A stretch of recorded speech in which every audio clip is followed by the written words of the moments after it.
As the writer Anne Lamott said, almost everything will work again if you unplug it for a few moments, including you.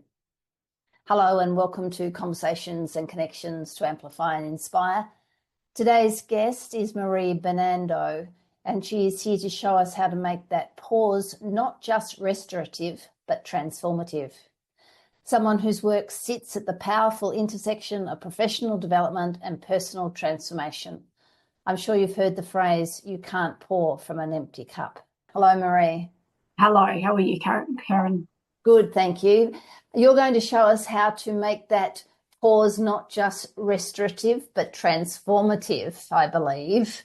And Yes. I'm sure that you agree with the other phrase, you can't pour from an empty cup. 100%. Couldn't agree with it more. So whether you're leading a team, running a business, or caring for patients, your well-being matters, and you're in the right place today to listen to this conversation with Marie. Marie is the founder of Coactive Life Design, an accredited ICF coach, and for those who do not know, that stands for the International Coaching Federation, which is a client-driven process that aims to help individuals maximise their personal and professional potential. She's also a certified trauma-informed meditation teacher. Marie works with healthcare professionals and women in business and leadership to build mental fitness needed to thrive in high-pressure environments. She brings a blend of clinical insight, coaching expertise, and lived experience into everything she does. She's also the creator of Wellness Wings, a program that isn't just transformative, it's RACGP-accredited, meaning it meets the standards of Australia's peak body for general practitioners. That makes Wellness Wings a powerful tool recognised and integrated into essential medical education. Today we'll hear about how her journey started, the impact her work is creating, and the vision she has for changing how to sustain success without sacrificing our well-being. Marie, welcome. Thank you. Thanks for having me today. It's wonderful to have you. And finally, we've been managed to find the time in our busy calendars. So where did Wellness Wings come from? Let's begin with your journey. Sure. So Wellness Wings came from when I was coaching my one-on-one sessions with my clients. And that's when I realised the level and the degree of struggle and suffering. And the thought process was that as much as I am helping on a one-on-one basis, how can I expand my reach? How can I reach out to as many people as possible? So then I thought, okay, well, what's the group of people who are having interaction with those who need the most amount of help? And that's healthcare. So then I started to get in touch with and was contacting healthcare clinics, medical clinics. I was rather naive at the time, and this was before any accreditation or anything, because I was just contacting medical clinics and I was knocking on any door at the time of local medical clinics and just asking them or suggesting to them that we work together and we collaborate because of the stretched resources with psychologists and the waiting periods with psychologists, that, you know, if we get to patients at an early stage of anxiety or struggle, that they won't need to then necessarily have to go and see psychologists. Nonetheless, I wasn't taken seriously. So then came the journey of, I thought, okay, well, I'll develop a program for health professionals. The idea was for them to develop the tools and the strategies to help themselves, but also to be able to teach patients to be able to help patients whilst they're, you know, in the midst of overwhelm and stress and anxiety. I met some rather remarkable people who were then able to help me have the program accredited by the RACGP. And then the journey began. The main concept of the program is to reach out to as many people as possible, and by training and by having people attend the workshop, they can do for themselves, but they can also do for others as well, and thereby impacting the community on a wider basis. I really like that. I'm all about creating ripples and creating an impact, and that plan to support professionals so they can continue to support others is such a incredibly valuable way to see that happening. So what do you see playing out in real life? Say that again. So how are you seeing this play out in real life? Well, the first thing I see it doing is improving the relationship with the self, which I think is really important. And that is the most important relationship that we have, despite what we think. And then thereby what it will do is it will also improve relationships around us. I think what a lot of us wait for is for the external environment to change, like for our bosses to change, for our, people we care about to change, or something about the environment to change. But what sometimes we don't realise is by looking after our own well-being and having that, making changes within ourselves as a byproduct, then the external factors change as well.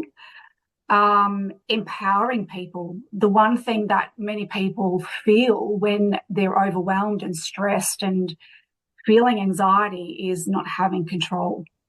But by equipping them with tools and strategies, and also understanding themselves, that self-awareness is power, because you feel like you have control.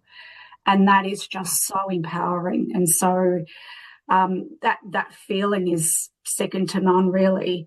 And then it's just being able to impact workplaces, because if I myself deal with my own well-being and deal with my own triggers and activations, which is another thing that the program deals with, I start to get to know about my own triggers, what triggers me. So then I understand myself. So then I respond differently to what's going on externally. Then I'm probably more than likely not going to trigger others as much. So then that relationship's going to change, and that environment's going to change. That workplace is going to change.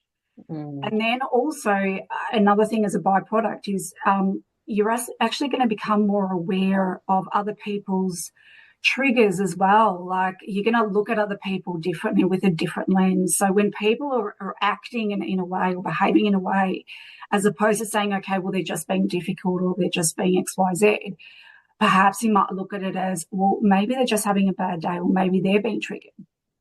So then that perception changes and that shifts, and that interaction will change in itself as well. So workplaces, interactions, relationships, it's huge. It's grand. That ripple effect, as we're talking about, is not just self, it's self with others, but also on a community basis. And this is what we're talking about when we're saying about the mental health issues that we're having today. It's not just I'm having a mental health issue. It's the impact that it has with my close-knit people, but also on a grander scale. People are just triggering each other and not even realising it. Yes, I was actually talking today to someone about the need to feel like you need to control things, when you're feeling anxious yourself, and how that can come out. Actually, from the funny side of that is I have this thing about cushions, and I just rearrange them in the house because it's something that I can actually do, that I can control. And it's a bit of a family joke, really, that she's doing this, but I've recognized in myself that that's what I do, because I can take control of that. I mean, having been able to understand and know that, for example, okay, well, I am now triggered, and I know that, for example, I'm in disassociated state, I'm in disconnected, or I'm numb, and the tool that generally works for me, I have, and this is what works, and I'm going to implement that. Or, I am sensing that I'm about to go into overwhelm state, as opposed to hit the storm first, get overwhelmed, and then try and get yourself out of it, is a very, very different situation. So we're talking about, you know, that preparedness as opposed to, you know, being engulfed in the flames and trying to get yourself out of that is a very, very different scenario to be in. And that empowerment that goes with that is very, very different. So let's talk about wellness wings for women in business in particular. What makes this program unique? So it is tailored specifically for the unique issues and stresses that women in business and in leadership deal with. As we know and as we're aware, women are at any point in their lifetime at risk of mental health illness twice as likely as men. That in itself is a real concern. Throw that into the mix that they own a business and in a leadership position where women are generally extremely hard on themselves, imposter syndrome, you know, inner critic, dealing with family issues. Just got off the phone before where we were discussing where, you know, the generation now is having to deal with not just, you know, the general family issues that, you know, women are generally dealing with, but also their parents as well, right? So, and that falls on, generally speaking, the woman is dealing with that as well. So there's the mental load is so substantial, it's really hard to even measure. And in amongst that, there's the, you know, the dealings with the business and leadership positions, the requirements that go with that. Majority of the businesses that don't succeed are led by women. And there's a reason for that. You know, one is, and it's been mentioned in the research and the reports, is that women do try and spread themselves really thin across everything, whereas the businesses that are owned by men, they will, you know, more or less 100% commit to the business. And it's not to say that the women don't want to, they just can't. Because there's so many other commitments and so many other things that they need to do and perhaps can't delegate or, you know, don't have the choices to, or so many other reasons, and then will feel guilty about that. So there are a lot of unique stresses there, particularly for women in business and in leadership, and it's really important that we address those. You know, if we do want businesses that are led by women to succeed, like, for example, you know, women will feel bad when they need to spend an extra few hours at night time, you know, on the business as opposed to spending those few hours with the family. Whereas perhaps, you know, the male counterparts won't feel as guilty about that. Yeah, I can relate to that. I've been caught in the sandwich generation, and now running my own business off, and I sort of think I really would like to be doing this, but feeling that pull towards you know, family conversations or family dinner or family needs, and therefore not fulfilling something that's driving me, that therefore can interfere with sleep and you know, that monkey mind. It totally resonates with me what you're saying. Yeah. So then it's bringing everyone, all those women together in a room. It's normalizing it as opposed to feeling, you know, what's wrong with me? I'm a bad person, or I'm a bad mum, wife, daughter, etc. So that's first and foremost, it's creating that really safe space for that and a platform to have those open discussions about that. And then to be able to get to know the self and spend time. The one thing that came from the launch of my first one, the first workshop, was how much a lot of women just didn't take the time or didn't have the time or didn't, you know, allow themselves the time to get to know themselves or know themselves or ask themselves certain questions that they didn't even have answers to, and how little they knew themselves. So if we don't know themselves, and how do we know what we need? That will actually. Well, for me, I can find I often know what I need, but I don't necessarily know where to find it, Yeah, and that's the or other there's a part. trust element, or Yeah. that sort of thing comes So into it's it. either don't know what I need, or when they do know what they need, they don't know where to find it, how to do it, what are the resources. So that's the whole point of these workshops. It's to have those resources, enable and equip them with the strategies and the tools to be able to help themselves and have that self-sufficiency and be inner resourced and tap into the inner resources to be able to help themselves, but also be able to provide a plethora of resources to reach out to as well. Because there might be some women who are struggling in silence, who might want to reach out or might not realize that they need to reach out, one of the two. Or the discussions that are having been had in that particular space might be sufficient enough for them to actually feel, okay, well, I'm okay and I'm being held in, and then they can carry on a lot of those conversations from there on. Is there an element of courage involved in this? Yes, absolutely, 100%. Yeah, without a doubt. And that's why there's been a lot of one-on-one conversations with individuals to explain what it's all about as well.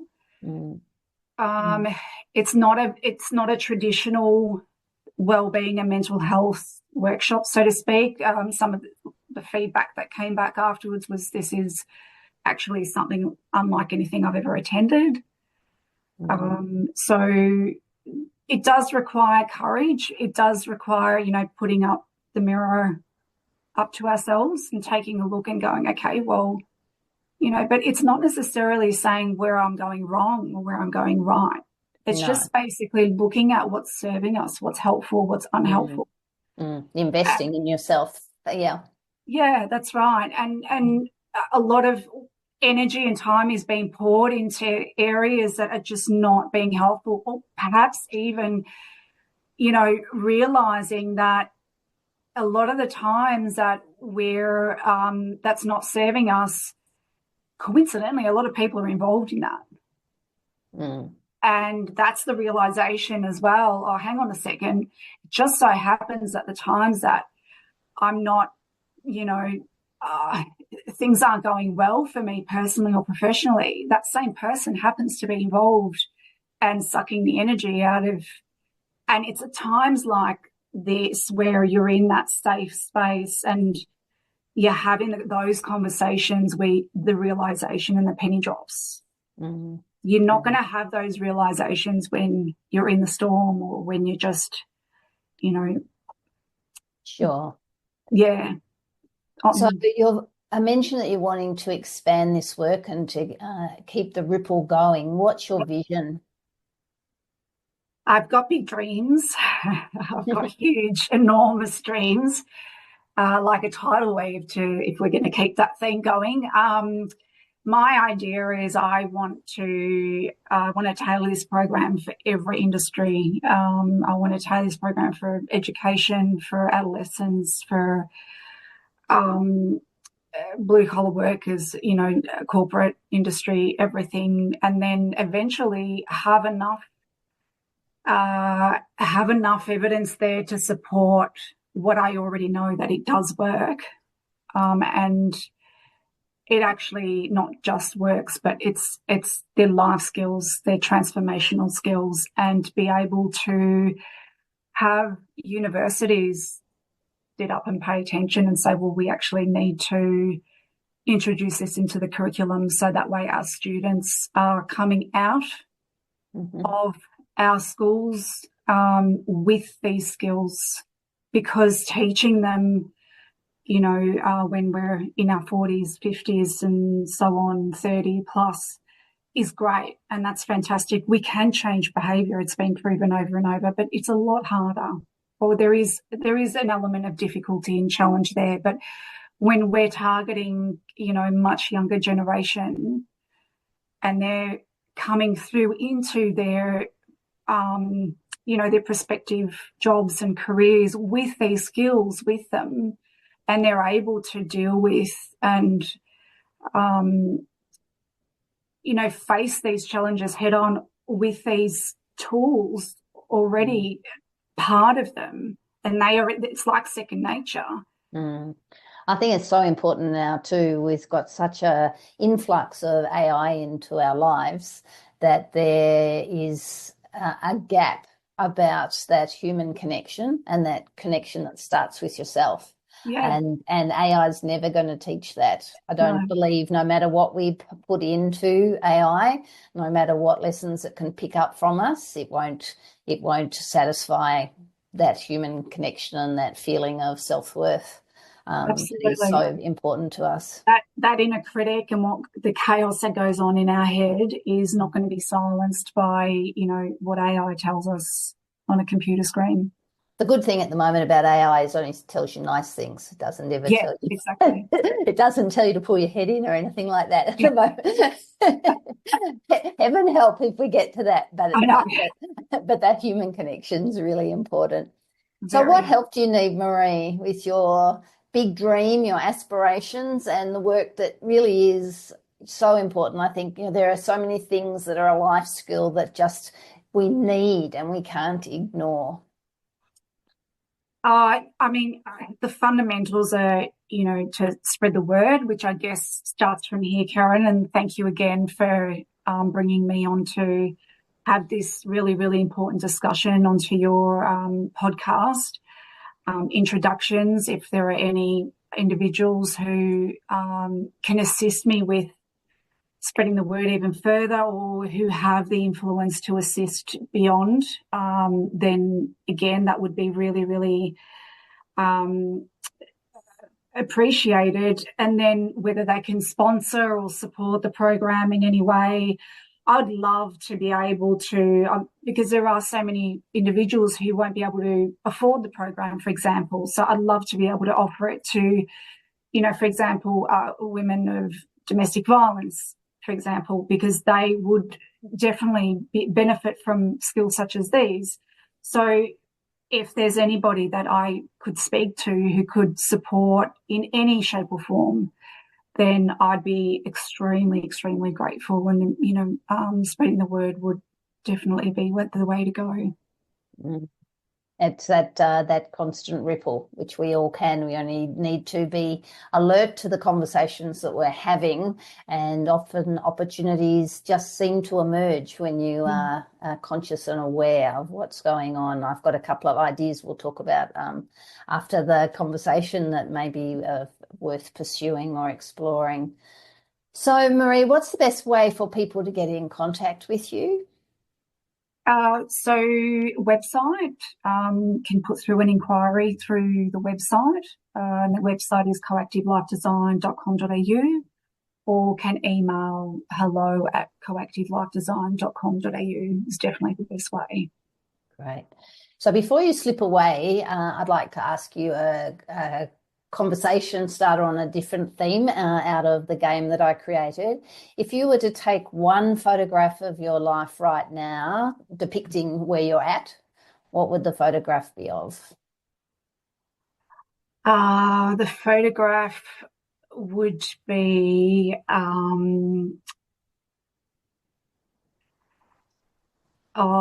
it'd have to be of the ocean with a lot of waves. And they're all rolling towards you. Yeah, they're all rolling. Well, there are some days they're kind of crashing together, and there's some really big waves. But I'd love to see them all just going into shore. Definitely. And you're holding on to that lifeboat or that lifeboat? Yeah, with all my might. And to finish off, do you have a quote for us to reflect on?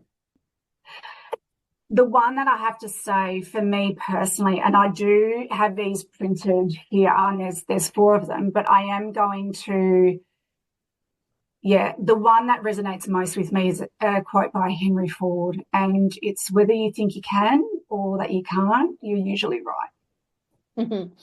He wrote some very good quotes. Yeah.